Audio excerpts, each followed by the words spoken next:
TPCC అధ్యక్షులు మహేష్ కుమార్ గౌడ్ ఆదేశానుసారం జిల్లా ఆదేశాలతో అన్ని జిల్లా కేంద్రాల్లో ఓట్ చోరు కత్తె చోడు కార్యక్రమాన్ని పెద్ద ఎత్తున నిర్వహించారు.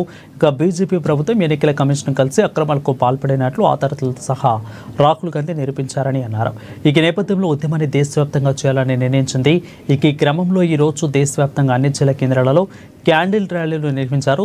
హైదరాబాద్లో నెక్లెస్ రోడ్లో జరిగిన ఖైరతాబాద్ డీసీసీ అధ్యక్షులు రోహన్ రెడ్డి అధ్యక్షతన జరిగిన కార్యక్రమంలో వర్కింగ్ ప్రెసిడెంట్ అంజన్ కుమార్ యాదవ్, అదేవిధంగా మెట్టు సాయి కుమార్, విజయరెడ్డి దంపతులు తదితరులు పాల్గొన్నారు.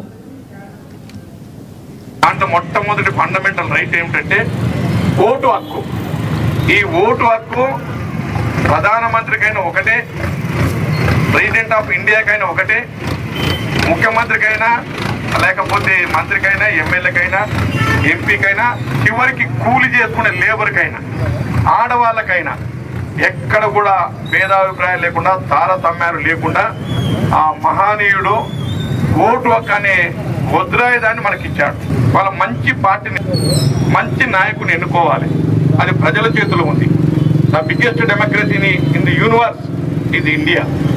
మరి ఇండియాలోనే అతిపెద్ద ప్రజాస్వామ్య వ్యవస్థ మనమందరం కూడా కొనియాడుతా ఉన్నాం. అక్రమ సరోగసీకి